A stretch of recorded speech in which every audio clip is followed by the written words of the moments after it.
우리가 살면서 꼭 해야 하는 것이 있지만 잘 지켜지지 않는 것들이 몇 가지 있습니다. 그 중에 하나가 바로 건강검진인데요. 사람은 평소 자신의 건강에 자신이 있을수록 건강검진의 중요성을 크게 느끼지 못합니다. 그러나 사실 건강은 남녀노소 누구를 불문하고 언제 문제가 생길지 알 수 없습니다. 그렇기 때문에 주기적으로 건강검진을 받아 질환을 미리 예방하는 것이 매우 중요합니다. 그렇다면 왜 사람들이 건강검진의 필요성을 알면서도 잘 지키지 못할까요? 미국에서 발표된 최근 보고서에 따르면 많은 사람이 시간 부족, 비용 부담, 일정 문제로 건강검진과 점검을 놓치는 것을 알 수 있습니다. 근데 이보다 더 중요한 이유는 아마도 스스로 자신의 건강에 큰 문제가 없다고 느끼기 때문일 것입니다. 피가 철철 흐르고 있다면 누구나 당장 병원의 응급실로 달려갈 것입니다. 그러나 외관상으로 보기에 아무런 문제가 없고 매일의 일정을 소화하는데 전혀 지장이 없다면 당장 건강검진의 필요성을 느끼지 못할 것입니다. 굳이 시간을 들이고 비용을 들여서 건강검진을 받을 이유가 없기 때문입니다. 우리의 신앙생활도 이와 마찬가지라고 생각합니다. 매주 교회를 다니면서 인생을 살아가면서 아무런 문제가 없다면 과연 내가 진정으로 그리스도인으로 살아가고 있는지 스스로 점검할 필요를 느끼지 못할 것입니다. 겉으로 보기에는 아무런 문제가 없기 때문이죠. 우리는 계속해서 마가복음을 배워가면서 그리스도인의 본질을 회복해서 영향력 있는 삶을 살기 위해 매주 말씀 앞에 서고 있습니다. 오늘은 예수님께서 본격적으로 사역을 시작하시는 장면이 나옵니다. 그리고 오늘 저희가 함께 볼 하나님의 말씀은 예수님의 핵심 사역이 무엇인지 우리에게 보여줍니다. 우리가 그리스도인의 본질을 회복하기 위해서는 예수님의 핵심 사역이 우리 교회의 핵심 사역이 되고 있는지, 나의 신앙생활의 핵심 사역이 되고 있는지 점검하는 시간이 필요합니다. 마치 건강검진을 받아서 보이지 않는 몸 안의 상태도 구체적으로 속속들이 확인하듯이 오늘 말씀 앞에 서서 우리들의 신앙생활을 검진받는 귀한 시간이 되기를 예수님의 이름으로 축복합니다. 잠시 여러분께 한 가지 질문을 드리기 원합니다. 여러분은 언제 예수님을 믿고 언제부터 예수님을 따르는 그리스도인이 되셨나요? 이 질문에 여러분은 어떻게 대답하시겠어요? 물론 확실한 시점을 기억하시는 분도 계시지만 다음과 같은 대답을 하시는 분들도 계실지 모르겠습니다. 글쎄요, 저는 어렸을 때부터 교회에 다녔어요. 제가 어렸을 적에 침례를 받았는데요, 그 이후부터 그리스도인이 된 거예요. 저는 모태신앙입니다. 제 기억으로는 저는 항상 그리스도인이었어요. 여러분에게 그리스도인이 된다는 것은 무슨 의미인가요? 여기 계신 우리는 누구나 나는 그리스도인입니다 라고 고백하실 거라고 생각합니다. 그렇다면 그 말은 무슨 뜻인가요? 주일날 교회를 나온다는 뜻인가요? 설문조사 같은 것을 할 때 기독교 칸에 체크하는 뜻인가요? 욕하지 않고 술 먹지 않고 도덕적으로 바르게 사는 그런 의미인가요? 그리스도인이 된다는 것이 무슨 의미인지를 우리가 정확하게 알아야 그리스도인의 본질을 회복하고 영향력 있는 삶을 살 수 있게 될 줄로 믿습니다. 바로 오늘 본문은 예수님의 핵심 사역을 통해 그리스도인이 된다는 것이 무엇인지 우리에게 분명하게 보여줍니다. 본문을 함께 살펴보겠습니다. 지난주 저희는 예수님께서 침례를 받으시고 마귀에게 시험을 받으셨던 장면을 봤습니다. 그리고 오늘 본문에서는 침례 요한이 체포되었다는 소식이 전해지면서 본격적으로 예수님이 하나님의 복음을 선포하기 시작하십니다. 그런데요, 이 타이밍이 별로 좋아 보이지가 않습니다. 예수님이 복음을 선포하기 시작한 시점이 조금 이상합니다. 오늘 본문에 보시면 예수님은 침례 요한이 잡힌 후 복음을 선포하기 시작하셨다는 것을 볼 수 있습니다. 사실 이 두 사건은 겉으로 보기에는 잘 어울리지 않는 것처럼 보입니다. 왜 그런지 아시나요? 왜냐하면 열심히 복음을 전하다가 감옥에 갇힌 침례요한을 보면 복음은 기쁜 소식이 아닌 오히려 나쁜 소식처럼 들리기 때문입니다. 그렇기 때문에 우리는 예수님의 복음 전파가 과연 이 시점에서 시기적으로 적절한지 의문을 가질 수 있습니다. 그러나 마가의 이러한 배치는 의도적인 것이었습니다. 복음은 평안할 때가 아니라 오히려 고난과 역경 가운데서 선포되어져야 한다는 사실을 보여주고 있는 것입니다. 즉 이때 예수님이 복음을 선포하신 이유는 고난과 역경 가운데서도 소망이 있다는 것을 전하기 위함이었습니다. 편안할 때는 소망이 필요하지 않지만 고난 가운데서는 소망이 간절히 필요하기 때문입니다. 예수님을 믿지 않는 분들에게 복음을 전하다 보면 종종 이런 말을 듣곤 합니다. 제가 사는 게 바쁘고 너무 힘들어서 예수 믿고 그럴 시간이 없어요. 하루하루 먹고 사는 게 힘든데 무슨 교회를 나가나요? 여러분, 지치고 힘들고 낭망하고 넘어지고 계신가요? 그 순간이 오히려 복음이 가장 필요한 순간인 줄로 믿으시기 바랍니다. 고난과 역경 속에서 우리는 더욱 복음이 필요합니다. 또한 고난과 역경 속에 있는 이들에게는 더욱 복음을 전해야 합니다. 2001년 9월 11일 9/11 테러 이후 그 바로 다음 주일인 9월 16일에는 미국 전역의 교회가 슬픔에 잠긴 방문자들로 가득 찼습니다. 뉴욕에 위치한 리디머 장로교회에서는 평소 2,800명이 출석하던 예배에 무려 5,400명이 몰려왔다고 합니다. 거의 2배에 가까운 숫자였습니다. 당시 담임 목사님이셨던 팀 켈러 목사님은 아침 예배에 자리가 다 차서 사람들에게 한 번 더 예배를 드릴 것이니 잠시 후에 다시 돌아와 달라고 권유했다고 합니다. 이 사건에서도 볼 수 있듯이 삶이 순조로울 때는 사람들은 하나님이나 구원의 필요성을 잘 느끼지 못합니다. 자신이 모든 것을 통제할 수 있다고 여길 때 우리는 죄에서 구원받을 필요성조차 깨닫지 못할 수 있습니다. 그러나 비극이 찾아오거나 자신의 한계를 마주할 때 우리는 비로소 하나님이 필요함을 절감하게 됩니다. 마가는 침례 요한이 감옥에 갇힌 것이 오히려 하나님의 아들이신 예수 그리스도의 복음을 전해야 할 이유가 된다고 말하는 것입니다. 복음은 고난 속에서 더욱 빛나며 역경을 마주한 우리에게 참된 희망이 되는 줄로 믿으시기 바랍니다. 바로 이 메시지가 마가복음이 전달하고자 하는 중요한 진리인 것입니다. 그렇다면 도대체 복음이 무엇일까요? 예수님께서 이것에 대해 뭐라고 설명하시나요? 15절 말씀입니다. 다 같이 읽겠습니다. 이르시되 때가 찼고 하나님의 나라가 가까이 왔으니 회개하고 복음을 믿으라 하시더라. 우리가 복음을 온전히 이해하기 위해서는 먼저 하나님의 나라에 대해 생각하지 않을 수가 없습니다. 우리가 복음서를 보면 예수님께서 가장 많이 말씀하신 내용은 하나님의 나라라는 사실을 알 수 있습니다. 예수님은 때가 찼고 하나님의 나라가 가까이 왔다라고 선포하십니다. 무슨 의미인가요? 예수님이 언급하시는 이 하나님의 나라는 어떤 특정한 장소나 위치를 의미하는 것이 아닙니다. 나라를 이해하기 위해 더 적합한 단어는 통치, 주권, 다스림일 것입니다.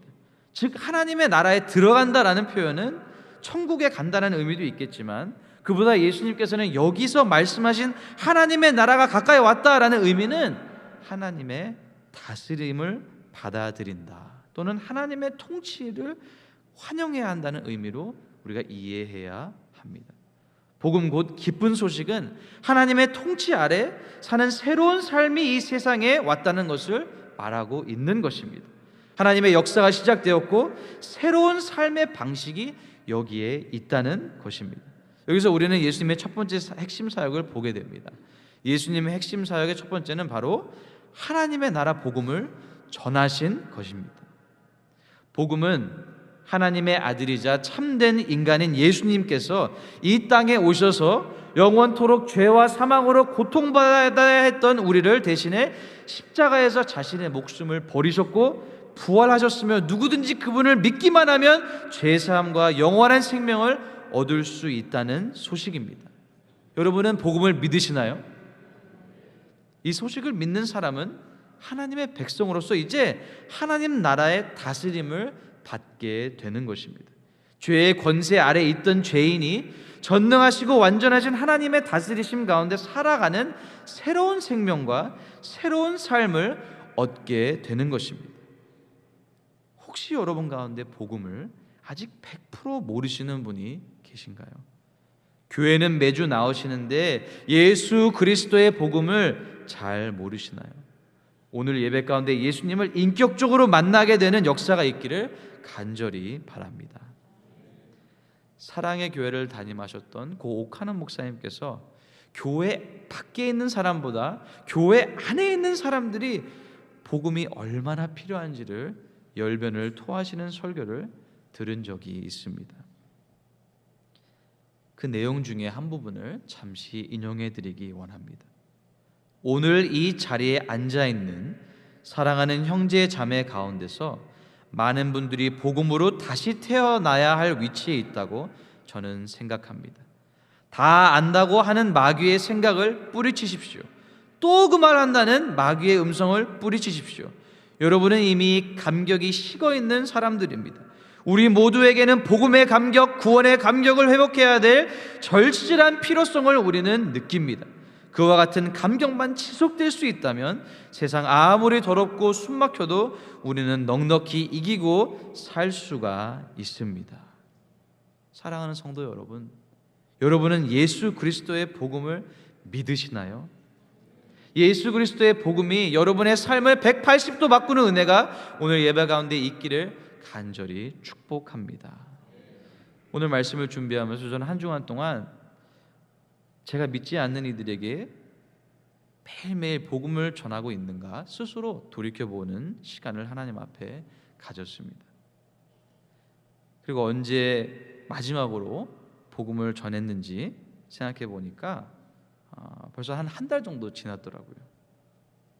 그리스도인으로서 우리 모두는 복음을 전해야 합니다라고 오늘 말씀을 통해 우리 성도님들께 선포해야 하는데, 목사인 저도 몇 주 동안 바쁘다는 핑계로 복음을 전하지 못한 일을 여러분들께 해야 한다고 선포할 면목이 없었습니다.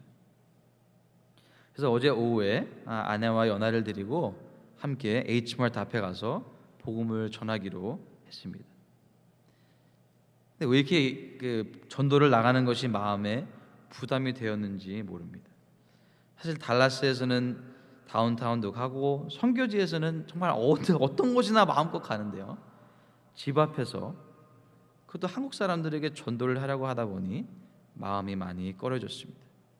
그러나 그럼에도 불구하고 진정으로 예수님을 따르는 제자라면, 그리스도인이라면 그리스도인의 본질을 회복하기 위해서 예수님이 하셨던 것처럼 복음을 전해야 한다고 믿고 나갔습니다.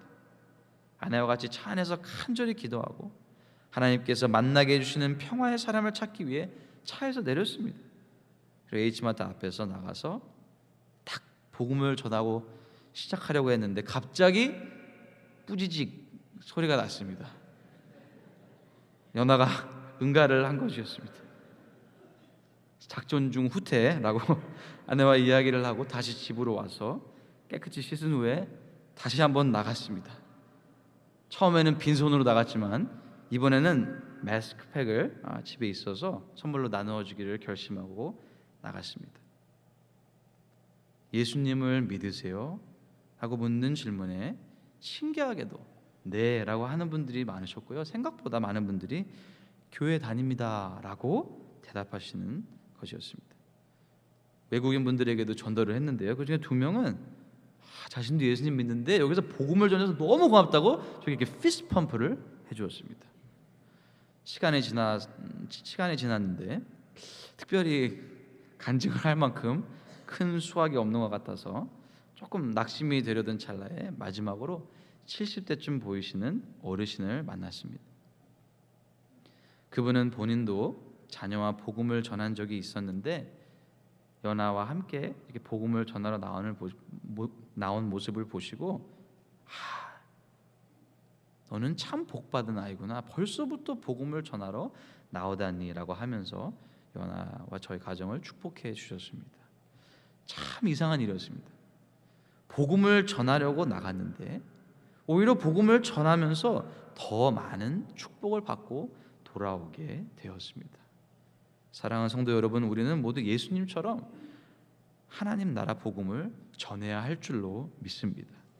물론 우리 모두가 다 노방전도를 나가지 않더라도 각자에게 주어진 자리에서 하나님께서 만나주시는 사람들에게 복음을 전해야 할 줄로 믿습니다. 우리가 복음을 전할 때 우리는 스스로 진정한 예수님의 제자, 영향력 있는 그리스도인의 삶을 살고 있구나를 점검할 수 있을 것입니다. 여러분, 복음을 전할 때 가장 두려운 것 중에 하나는 거절당하는 것입니다. 그러나 여러분, 우리가 꼭 기억해야 하는 사실은 우리의 역할은 복음을 전하는 것이지 그 다음 단계는 하나님께서 하시는 것이기 때문에 우리는 거기까지 생각하지 않아도 된다는 점입니다. 누군가 복음을 받아들이거나 거절하는 것은 우리에게 달려있지 않습니다. 계속해서 기회가 올 때마다 하나님께서 평화의 사람을 만날 때마다 복음을 전하시는 저와 여러분이 되기를 간절히 바랍니다. 그렇다면 오늘 본문을 통해 우리가 배울 수 있는 예수님의 두 번째 핵심 사역은 무엇이었을까요? 바로 제자를 만드신 것입니다. 16절부터 다 같이 한 절씩 교독하시면서, 약간 말씀이 길기 때문에 한 절씩 교독하시면서 읽겠습니다. 제가 먼저 읽겠습니다. 갈릴리 해변으로 지나가시다가 시몬과 그 형제 안드레가 바다에 금을 던지는 것을 보시니 그들은 어부라.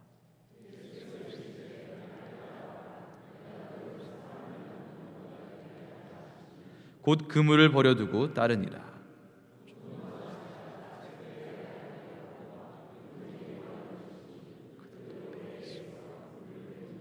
곧 부르시니 그 아버지 세베대를 품꾼들과 함께 배에 버려두고 예수를 따라가니라. 본문을 통해서 우리는 두 형제의 이야기를 볼 수 있습니다.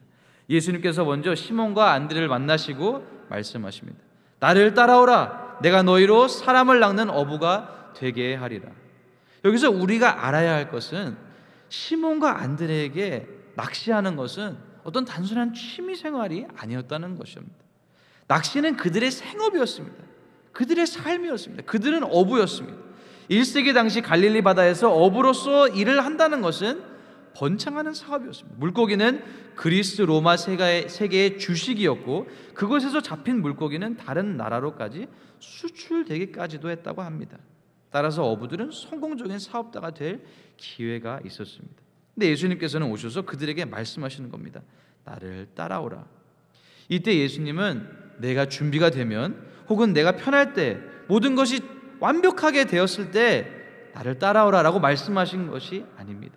예수님은 지금 당장 나에게 오라. 왜냐하면 내가 온 세상에 전할 기쁜 소식을 가지고 있기 때문이라 라고 말씀하고 계시는 겁니다.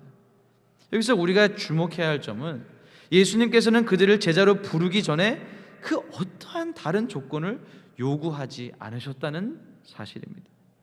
뭐뭐를 해야지 나를 따를 수 있다가 아니었습니다. 예수님은 단순히 그들에게 나를 따라오라 라고 말씀하시는 것이었습니다. 그렇다면 그들이 예수님을 따르면 어떤 일이 일어날까요?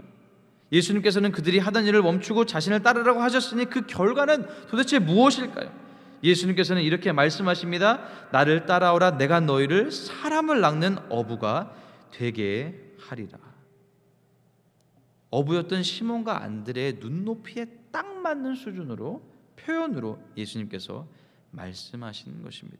우리가 시몬과 안드레가 낚싯대와 그물로 사람을 낚는 모습을 상상할 수 있습니다. 그런데 낚시를 좋아하시는 분들은 잘 아시겠지만 낚시에는 오랜 시간이 걸립니다. 물고기들이 잡히기 위해 쉽게 도와주지도 않고요. 어디에 낚싯바늘을 내려야 아무도 알려주지 않습니다. 사람을 낚는 일도 마찬가지입니다. 사람들은 자신들이 구원을 필요로 한다고 생각하고 있지 않으며 구원받는 것을 꺼려합니다. 그래서 사람을 낚는 일은 어렵고 고된 일이 될 것입니다. 그렇다면 어떻게 이 일을 감당할 수 있을까요? 사랑하는 성도 여러분, 오늘 말씀을 통해 누가 우리를 사람을 낚는 어부로 만드는지 주목해 보시기 바랍니다. 바로 예수님께서 내가 너희를 사람을 낚는 어부가 되게 하리라 라고 말씀하십니다. 내가 되게 하리라. 궁극적으로 우리가 사람을 낚을 수 있도록, 이 일을 감당할 수 있도록 준비시켜 주시고 이루어 주시는 분은 누구십니까? 바로 예수님이십니다. 그렇기 때문에 우리가 전도하지 않는다고 빠져나갈 핑계가 없습니다. 우리는 전도가 우리의 은사가 아니라거나 하나님의 나라를 확장하는 일에 나는 적합하지 않는다고 스스로 말하며 이 일을 다른 사람들에게 맡길 수 없습니다. 왜 그런지 아시나요? 왜냐하면 예수님께서는 우리 모두를 사람을 낚는 업으로 부르시고 계시기 때문입니다. 우리가 그리스도인이라면, 예수님의 제자라면 우리는 예수님과 그분의 사역, 즉 사람들을 회개하고 하나님의 복음의 자리로 믿도록 부르는 일에 헌신해야 할 줄로 믿으시기 바랍니다. 계속해서 시몬과 안드레의 반응을 18절에 보시기 바랍니다. 곧 그물을 버려두고 따르니라 라고 말씀에 기록되어 있습니다. 예수님의 부르심이 갑작스러웠음에도 불구하고 제자들은 즉시 그물과 생계를 내려놓고 예수님께서 명하신 일을 따랐습니다.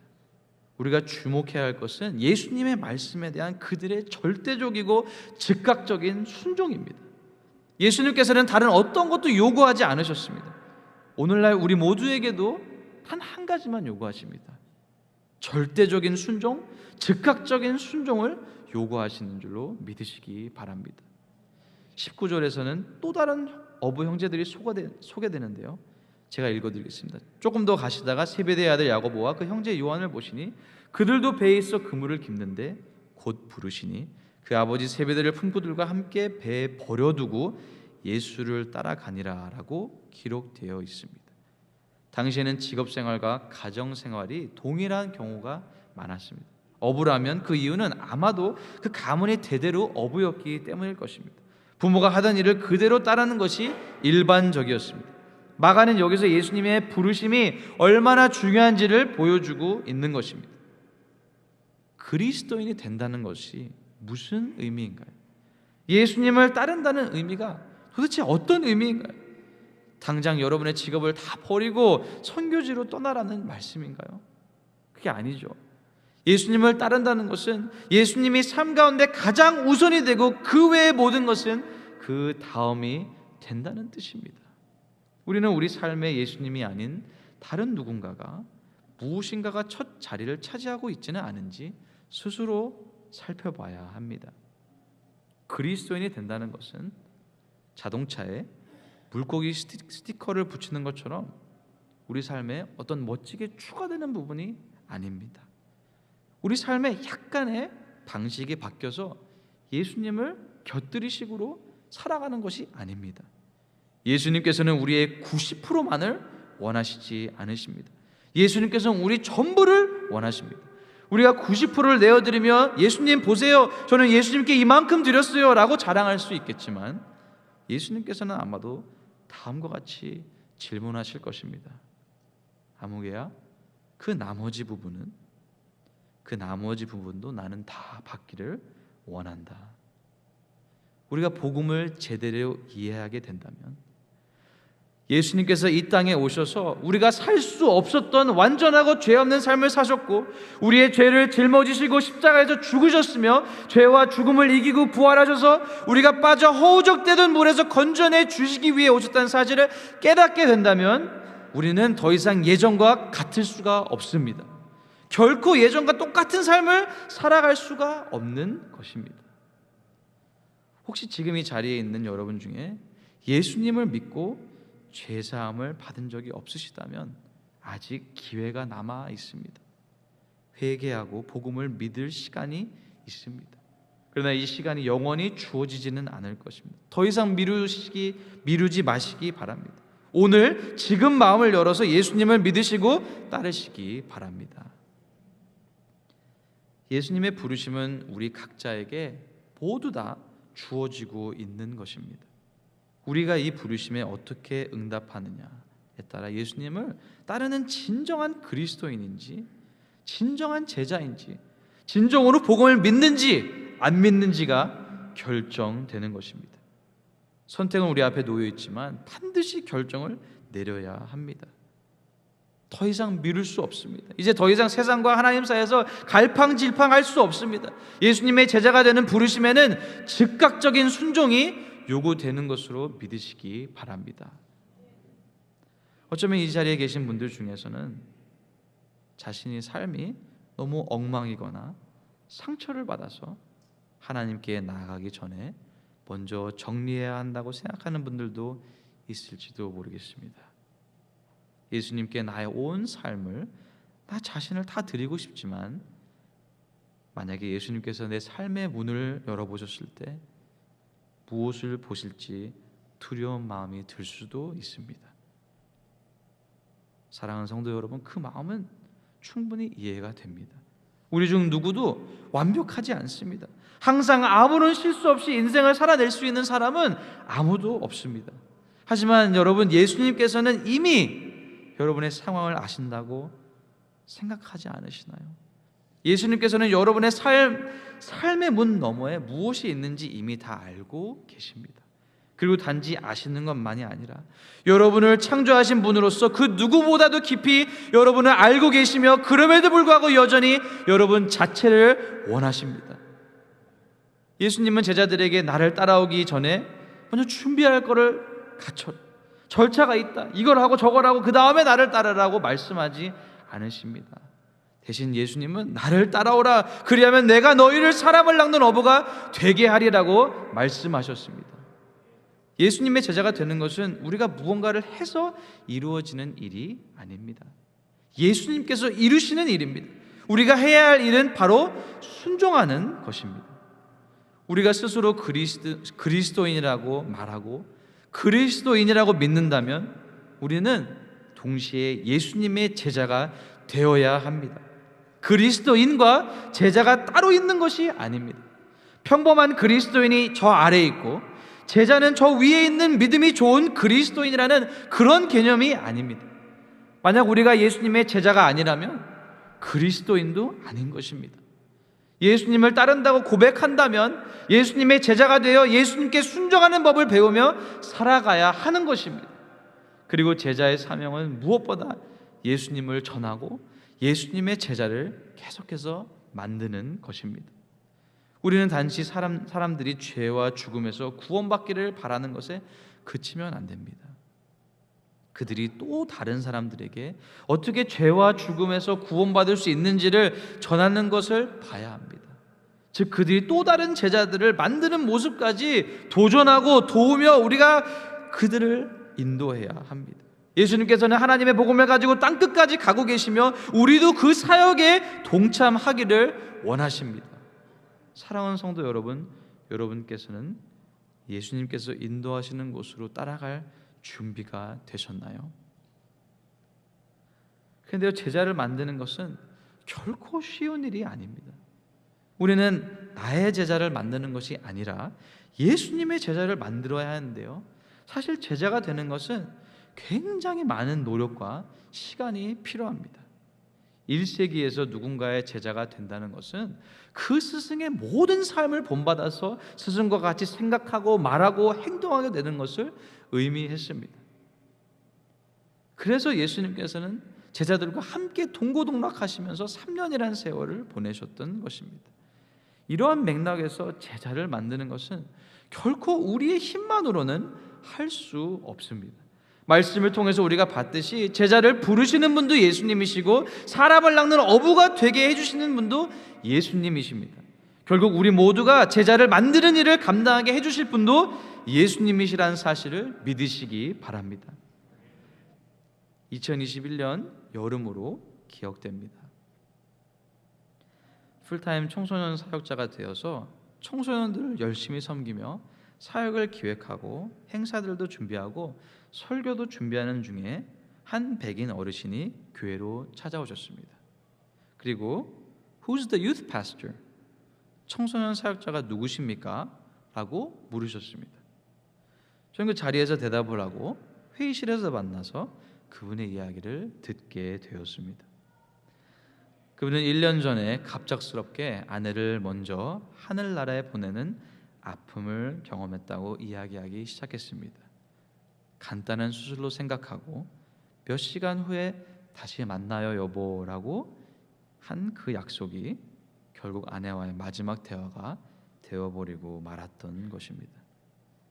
자신이 너무 힘들어서 하나님께 기도를 했는데 아무런 응답이 없는 것 같고 youth ministry, youth ministry, youth ministry 라고 3번 들어서 아내와 함께 예전에 다녔던 교회에 왔다고 말씀하셨습니다. 전 너무 당황하고 제가 뭘 어떻게 해드릴 수 있는지 전혀 몰랐습니다. 기도하면서 그분과 대화를 하면서 함께 1대1로 하는 제자 양육 프로그램을 시작하기로 했습니다. 예수님께서는 제가 그분을 만날 수 있도록 하셨고 계속해서 예수님의 제자가 될 수 있도록 도우셨습니다. 7주 동안 하는 제자 양육 프로그램은 결국 15주 동안 2배 이상의 시간을 매주 1시간 30분에서 2시간 동안 만나며 훈련하며 삶을 나누었습니다. 때로는 수업을 진행하지 못하고 너무 힘들다고 하셔서 울면서 1시간 동안 기도만 했던 적도 있습니다. 이 시간을 통해서 결국 예수님께서 이분을 완전히 바꿔주셨습니다. 제자 양육 프로그램을 통해서 마음이 완전히 회복되셔서 그 후에는 섬길자를 찾으시고 청소년부 교사로 헌신하셔서 지금까지도 계속해서 예수님의 제자로서 또 다른 제자를, 어린 제자들을 만드는 사역을 감당하고 계십니다. 사랑하는 성도 여러분, 우리가 예수님의 사역을 보면서 우리 스스로의 신앙생활을 돌이켜 봐야 된다고 믿습니다. 우리의 신앙생활 가운데 예수님처럼 복음을 전하는 일이 있나요? 예수님처럼 제자를 만들고 있나요? 만약에 그렇지 않다면 우리는 스스로 점검해야 될 것입니다. 그리스도인의 본질을 회복해서 영향력 있는 그리스도인이 된다는 것은 예수님의 핵심 사역을 감당할 때 가능한 일인 줄로 믿으시기 바랍니다. 사랑하는 성도 여러분, 오늘 우리는 예수님의 핵심 사역을 통해 그리스도인의 본질을 되새기고 우리의 신앙생활을 점검하는 중요한 시간을 가졌습니다. 건강검진을 통해 우리의 몸의 상태를 확인하듯이 우리는 오늘 말씀 앞에서, 말씀을 통해서 우리의 신앙생활 상태를 점검해야 합니다. 예수님께서 전하신 복음의 본질은 고난과 역경 속에서도 우리에게 소망을 주며 그 소망을 통해 우리가 하나님 나라의 다스림 안에 살도록 초대하신다는 사실입니다. 복음은 단순한 교리나 이론이 아닙니다. 우리의 삶을 완전히 변화시키고 하나님과의 관계를 회복시켜서 완전히 새로운 삶을 살게 될 줄로 믿으시기 바랍니다. 우리는 예수님을 따라가며 이 복음을 만나는 모든 사람들에게 전해야 되고 제자로서의 삶을 살아가야 될 줄로 믿으시기 바랍니다. 이제 우리는 각자의 주어진 자리에서 이번 한 주도 복음을 전하며 예수님의 제자로서 삶을 실천해 나가기를 간절히 소망합니다. 하나님께서는 우리가 순종할 때 반드시 우리와 함께 하셔서 예수님의 복음을 담대히 증거하도록 우리를 도우실 것입니다.